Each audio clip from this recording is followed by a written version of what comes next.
Sabe quando você ouve uma história e pensa, isso não pode ter acontecido de verdade? Isso é porque a realidade às vezes consegue ser mais bizarra e assustadora que qualquer filme de terror, com casos que desafiam a lógica e deixam até os investigadores mais experientes coçando a cabeça. Fala galera, aqui é o Drake, e hoje no Abismo do Medo, nós vamos mergulhar em 3 casos perturbadores que a gente ouve e fica com aquela sensação estranha, como se algo simplesmente não fizesse sentido.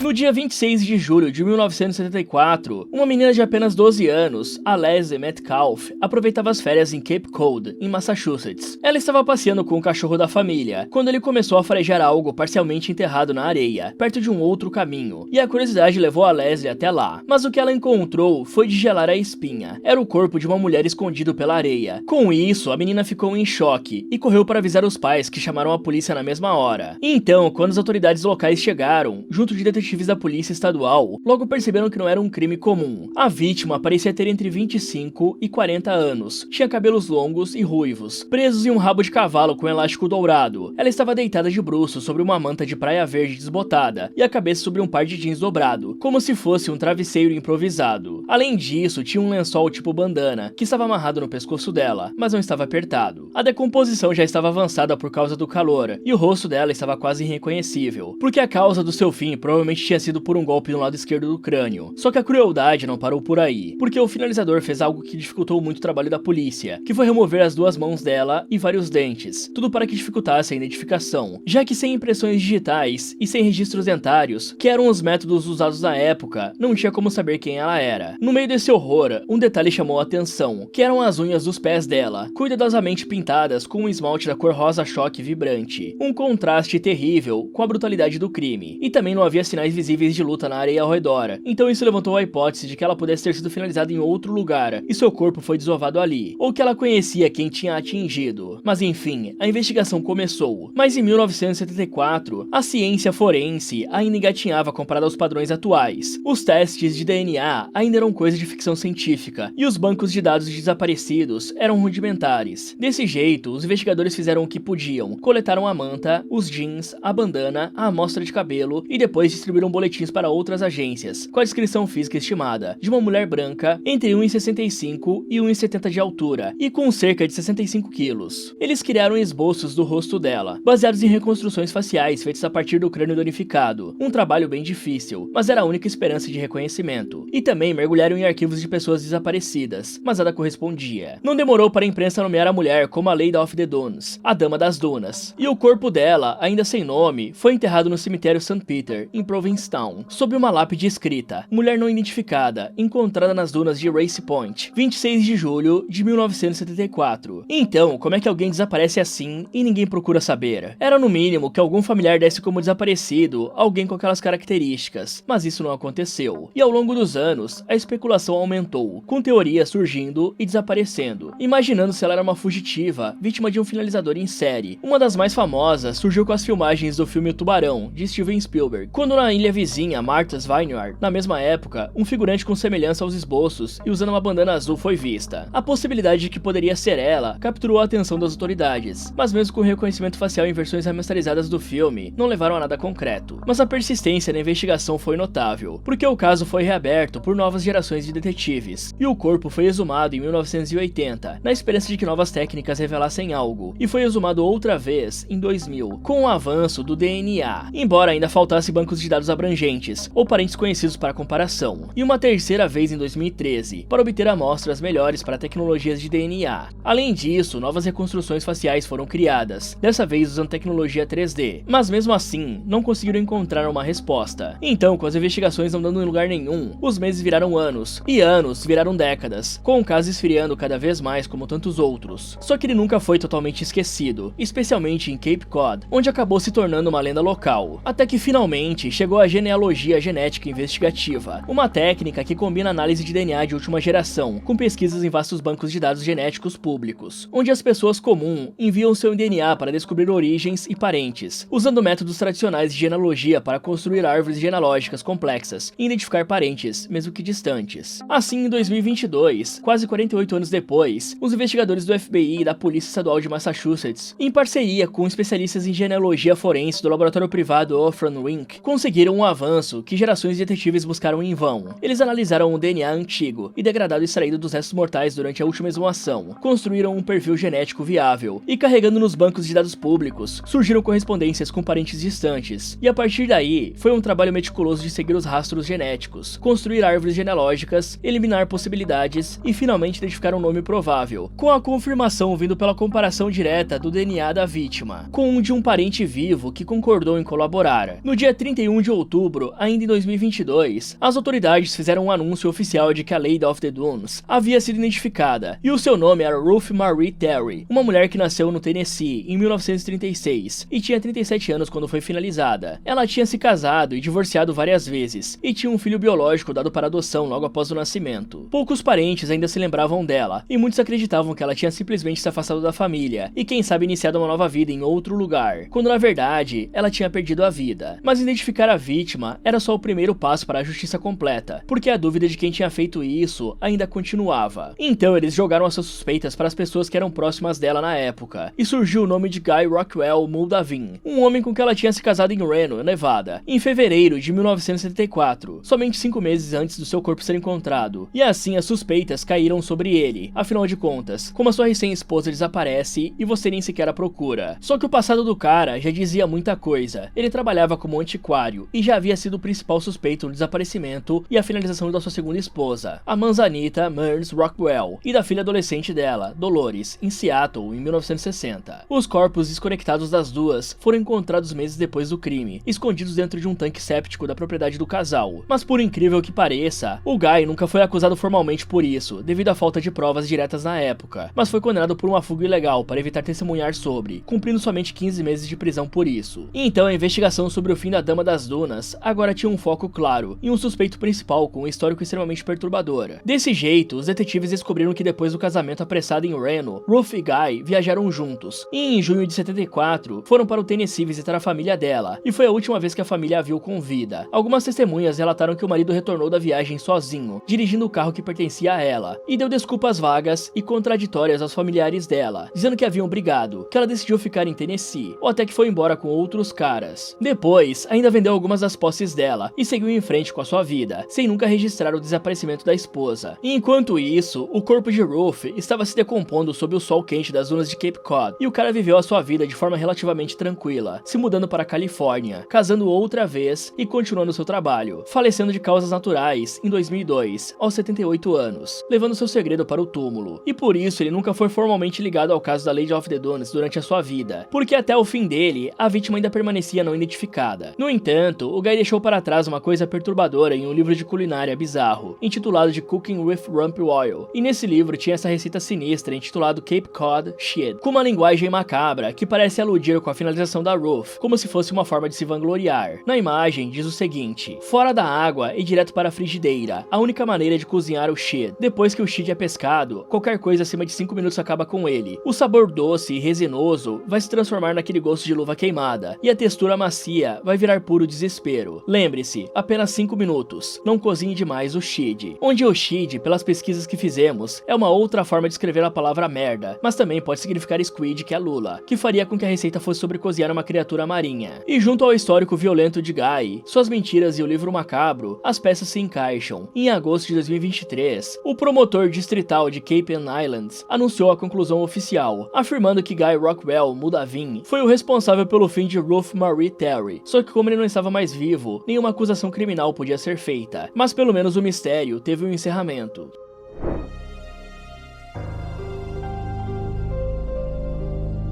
Diferente do mistério da Lady of the Dunes, que mesmo depois de décadas conseguiu ser desvendado, existem outros casos que permanecem ocultos, desafiando não só as investigações, mas a própria lógica e as leis da física. Como um homem encontrado sem vida em circunstâncias tão estranhas que até hoje, quase 2 décadas depois, ninguém consegue explicar direito o que aconteceu naquela noite fatídica em Baltimore, Maryland. Reynaldo Rivera, ou Ray, como todos o chamavam, tinha 32 anos de idade em 2006, e era o tipo de cara que todos gostavam. Ele era um jogador apaixonado pelo polo aquático, aquático desde a juventude, carismático, extrovertido e cheio de energia, mas seu grande sonho era ser cineasta, e o cara passava boa parte do tempo livre escrevendo roteiros e desenvolvendo ideias. Ele tinha recém-casado com Allison Jones, e se mudaram juntos de Los Angeles para Baltimore, por uma oportunidade de trabalho para o Ray, que tinha sido oferecida por um amigo de longa data, o Porter Stansberry. Assim, o Ray começou a trabalhar na Stansberry & Associates Investment Research, uma firma de publicações financeiras, onde escrevia e editava textos promocionais e conteúdos para boletins e dicas financeiras, e que apesar de não ser a sua área de interesse, ele encarou como um degrau estratégico, ganhando experiência com escrita, juntando dinheiro e eventualmente voltaria para Los Angeles tentar a sorte no cinema. Só que a vida em Baltimore, e especialmente trabalhando na Stansberry, talvez não fosse tão perfeita, porque os amigos notaram que ele parecia mais estressado nos meses que antecederiam seu fim. Talvez porque no seu trabalho, ele vivia em uma linha tênue entre informação financeira e marketing agressivo, que prometia altos retornos financeiros para os outros. E aí chegamos à noite de 16 de maio de 2006, uma terça-feira que começou normal. Allison estava viajando a trabalho na Filadélfia, e uma amiga do casal, chamada Cláudia, estava hospedada na casa deles em Baltimore. E lá pelas 6:30 da tarde, Ray estava no escritório de casa, quando Cláudia ouviu o telefone fixo tocar. O cara atendeu e logo em seguida saiu correndo de casa, como se estivesse atrasado para algum compromisso. Nessa hora, a Allison tentou ligar para o marido, mas não teve sucesso. Então ligou para a Cláudia e descobriu a história. Logo a preocupação virou ansiedade, e no dia seguinte, quando confirmaram que ele não tinha dormido em casa, a ansiedade virou desespero. Desse jeito, a esposa largou tudo e voltou para Baltimore, onde os dias seguintes foram de uma busca frenética. A Allison, a família e os amigos, todos procuravam pelo Ray e espalharam cartazes. Ligaram para hospitais, necrotérios, delegacias, mas não havia sinal algum dele. A polícia foi notificada, mas inicialmente tratou como um adulto desaparecido por vontade própria, o que todos ao redor dele discordavam. 6 dias se passaram, até que em 22 de maio, os pais da Allison encontraram a caminhonete preta de Ray num estacionamento de vários andares perto de um hotel em Belvedere, um prédio histórico, inaugurado em 1903, e que tinha sido convertido em condomínio, escritórios e salões de festa, no bairro de Mount Vernon. Então eles verificaram o carro, mas estava trancado, com uma multa indicando que estava ali desde o dia 16. Assim eles encontraram o último lugar conhecido onde o Ray esteve, mas o mistério permanecia, já que ninguém conseguia entender o que ele foi fazer ali. Com isso, o lugar virou o centro das buscas, e a polícia vasculhou as áreas comuns, mas não encontrou nada que ajudasse. Foi então que no dia 24 de maio, 3 colegas de trabalho do Ray da Stansberry Associates decidiram fazer suas próprias buscas, e subiram em um estacionamento adjacente, com vista para os telhados mais baixos do hotel, e lá de cima viram algo estranho. Tinha um buraco que parecia recente no telhado metálico de uma ala mais baixa, correspondente ao antigo salão que raramente era utilizado, e assim a polícia foi chamada, e descobriram que aquele telhado cobria uma parte do local que ficava geralmente trancada. Então, com a ajuda de funcionários, os policiais entraram na sala escura e empoeirada, e lá dentro, diretamente abaixo do buraco no teto, encontraram o corpo dele já em avançado estado de decomposição. A primeira conclusão parecia óbvia, de que o Ray tinha caído ou pulado de uma grande altura, atravessando o telhado, e o laudo legista confirmou múltiplas costelas quebradas, pulmões perfurados, danos no crânio e fraturas graves nas pernas, ferimentos consistentes com a queda. Mas apesar disso, a causa oficial do fim foi registrada como indeterminada, porque as fraturas nas pernas eram tão graves que não condiziam com uma queda, até mesmo considerando a altura. Mesmo assim, a polícia de Baltimore pareceu comprar rapidamente a teoria do pulo e encerrou a investigação com a história oficial, sendo que o cara subiu no telhado principal do lugar e pulou de uma altura de 11 andares. Só que para Allison, para a família e para amigos, a ideia de autofinalização não fazia sentido, já que o Ray não tinha histórico de depressão e estava cheio de planos, e além do motivo, as circunstâncias eram bizarras demais. Primeiro, era a dúvida de como ele subiu até o telhado principal, já que era uma área restrita e não tinha sinal de arrombamento e as câmeras de segurança convenientemente não funcionavam. Segundo, e talvez mais estranho, era que o buraco no telhado de baixo não ficava diretamente abaixo da borda do telhado principal, e com uma distância horizontal estimada em quase 14 metros. E para um corpo cair com essa trajetória, mesmo de uma queda de 11 andares, o Ray precisaria ter corrido pelo telhado principal e saltado, quase como se estivesse se lançado. Mas mesmo correndo a toda velocidade, seria improvável atingir essa distância, algo que para alguém que tinha medo de altura, parece ainda mais insano. E terceiro, a estrutura do telhado era de metal, o que dificultava ainda mais que um corpo pudesse ter atravessado ele sem deixar vestígios, e principalmente com o celular e o óculos intactos, mesmo com essa queda tão violenta. Além disso, um dos chinelos dele estavam em cima desse telhado, que fazia parecer como se tivessem sido todos plantados. Ainda tem mais, porque o prendedor de dinheiro que a Allison tinha dado a ele, e que o cara sempre usava, não estava com o corpo, algo que só reforçava a suspeita sinistra de que o Ray pudesse ter sido finalizado em outro lugar, e o seu corpo colocado ali para simular a queda. E como se não bastasse, ainda havia um bilhete enigmático, porque dias depois do sumiço, a Allison achou um pequeno papel dobrado e colado atrás do monitor do computador dele, escrito com letra minúscula: irmãos e irmãs. Nesse momento, vulcões estão em erupção pelo mundo. Que espetáculo incrível. Aqueles que a virtude une, o fim não separa. Também tinha a frase: foi um bom jogo, parabéns a todos que participaram. E outra frase foi a seguinte: a vida é um teste para tentar controlar o espírito. Cuidem-se e aproveitem as festas. Além disso, tinha outras frases totalmente aleatórias, que pareciam ser algum tipo de filosofia. Algumas que a sua esposa pesquisou e descobriu que eram frases maçônicas. Além disso, havia uma lista enorme de nomes de amigos, familiares, colegas e também celebridades como Christopher Nolan e Stanley Kubrick. Com isso, a Allison entregou o bilhete para as autoridades, acreditando que eles pudessem encontrar algo importante ali, que pudesse dar um rumo para o caso. Só que a polícia interpretou o bilhete como uma prova de instabilidade mental, mas que também podem ser só anotações aleatórias de um escritor. E no meio desse mistério, ainda está o Porter, o grande amigo, que chegou a oferecer uma recompensa de $1000, mas quando o corpo foi encontrado, a empresa que ele era dono contratou advogados e proibiram na justiça que os funcionários falassem sobre o caso com as autoridades, o que fez com que muitas pessoas começassem a cogitar um possível relacionamento entre os dois, já que o Ray tinha se mudado para outra cidade e ficado mais perto de Porter depois da insistência do amigo para trabalharem juntos, sem contar que a sua esposa, a Allison, descreveu que os dois tinham uma amizade intensa. Mesmo assim, o Porter se negou a falar com a polícia, fazendo surgir essa teoria de um possível segredo entre eles, que poderia ter sido um estopim para o cara considerar encerrar tudo. Mas outra teoria que chama muito atenção tem a ver com a ligação que ele recebeu no dia do desaparecimento. Ela foi rastreada até a Stansberry Associates, e que a Cláudia, que ouviu ele atendendo, contou que o cara soltou um ó, como se fosse pego de surpresa, só que não tinha como descobrir quem havia ligado. Então o que tirou o Ray de casa pode ter sido o motivo para o seu fim, porque antes de tudo acontecer, ele tinha trabalhado em uma dica de investimento em uma empresa russa que explorava urânio, mas a dica não deu certo, e os investidores reclamaram. Logo depois disso, a Stansberry foi processada por fraude e sofreu uma multa de $1 milhão, de onde alguns especulam até que por conta desse trabalho, ele pode ter dado dicas financeiras para alguém perigoso, e que o resultado pode não ter sido muito bom para essa pessoa. Inclusive, 2 semanas antes dele perder a vida, a casa deles foi invadida e o alarme disparou. Mesmo que não tenham encontrado o invasor, o Ray parecia estar apavorado, e no dia seguinte o alarme disparou outra vez, mostrando que alguém estava tentando entrar na casa. Então a sua esposa acreditava que ele pode ter encontrado alguma informação no trabalho, que colocou a vida dele em perigo. Mas também é possível que pudesse ter sido uma vingança por causa de alguma dica financeira. Só que mesmo com todas essas pistas, o caso não foi para frente, e o único policial que queria insistir na possibilidade de uma finalização foi transferido para outro lugar, o que o forçou a sair do caso, enquanto a Allison teve como resposta da polícia para que ela se conformasse com o destino final do seu marido.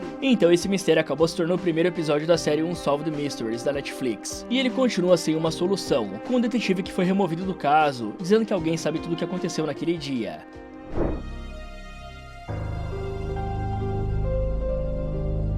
O terceiro caso do vídeo de hoje é de um empresário de sucesso e pai de família exemplar, que de repente desapareceu sem deixar pistas em Tucson, no Arizona. Esse era Charles Chuck Morgan, de 39 anos, casado com a Ruth, pai de 4 filhas e com uma vida confortável. Tudo parecia perfeito na sua vida. Mas em uma terça-feira, no dia 22 de março de 1977, Chuck levou as filhas mais novas à escola e depois não voltou para casa. E aí então, de repente, quando sumiu, ele reapareceu na noite do terceiro dia, cambaleando pela porta da frente, mas nem sequer parecia o mesmo cara. Ele estava descalço de um pé, com uma algema de plástico no outro tornozelo, com as mãos presas com um lacre parecido, e os olhos arregalados de terror. Além disso tudo, o cara não conseguia falar. Em desespero, ele gesticulou pedindo papel e caneta, e quando recebeu, rabiscou algumas coisas, informando que tinha sido raptado, torturado, e passaram uma substância alucinógena na sua garganta, que acreditava ser LSD. Então ameaçaram que a substância o finalizaria, ou o deixaria louco se falasse ou engolisse antes do efeito passar.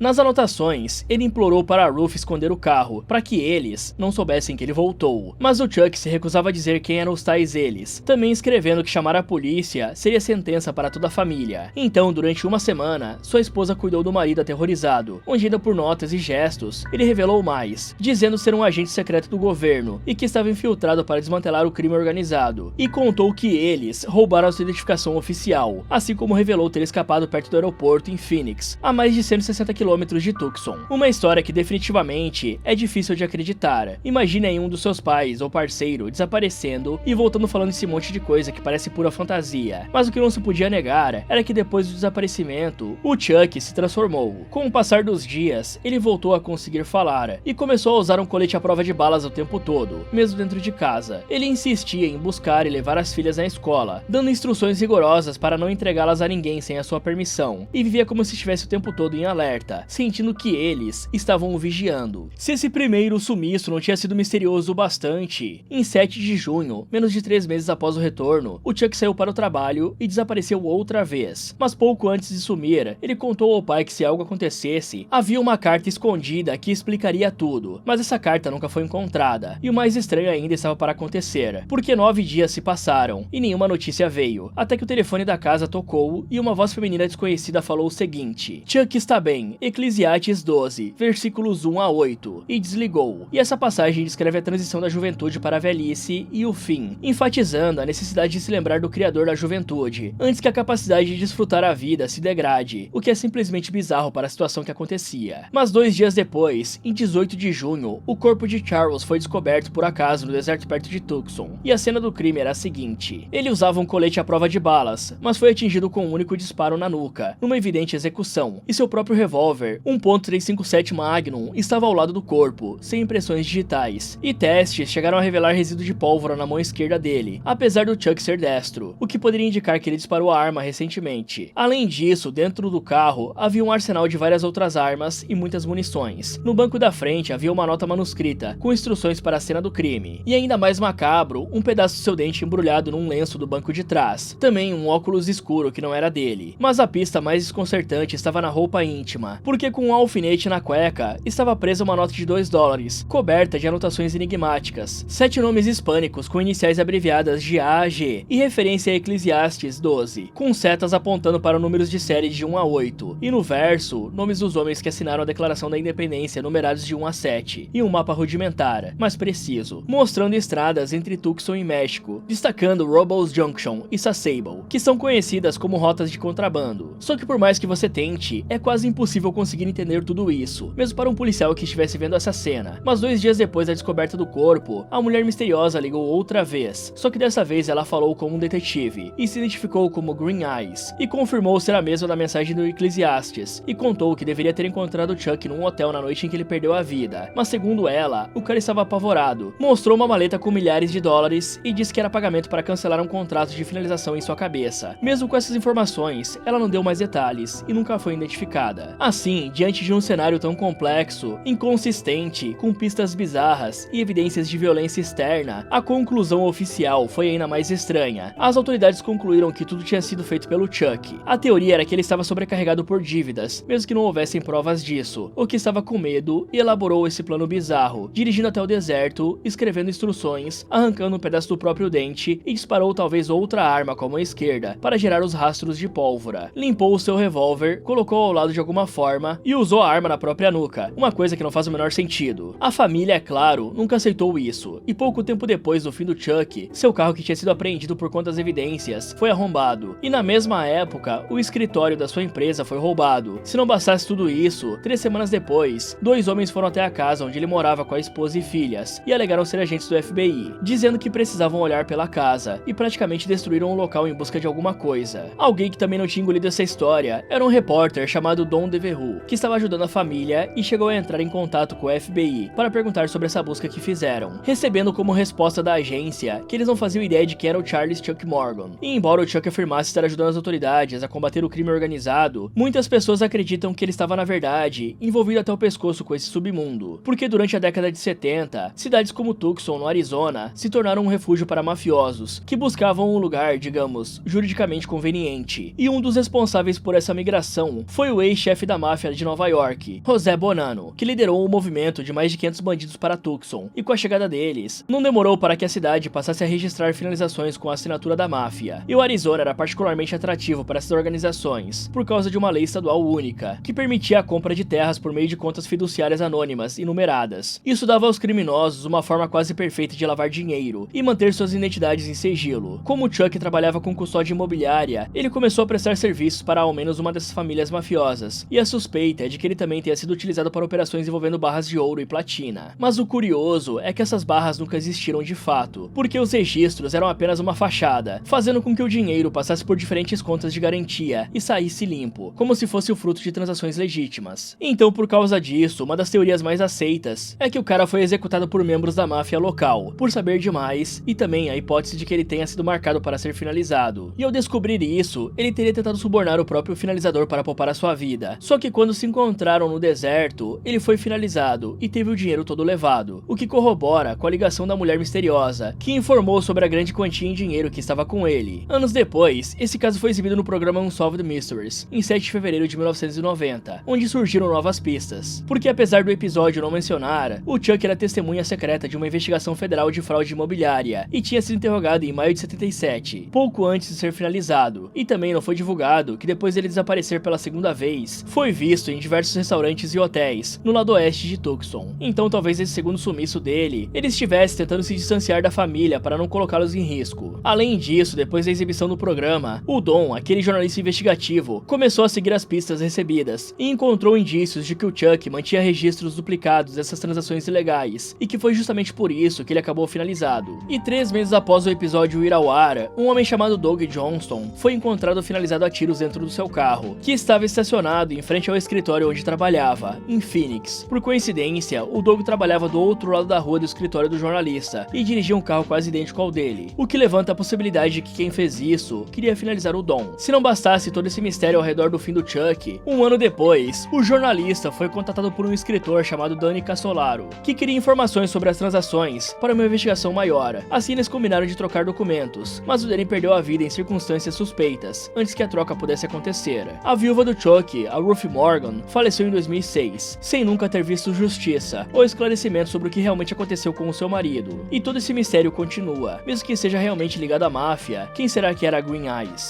Fala galera, você já tinha ouvido falar de algum desses casos? Qual deles você achou mais perturbador? E quais teorias você acha que fazem mais sentido em cada um deles? Me contem nos comentários. Muito obrigado por assistir o vídeo e até o próximo.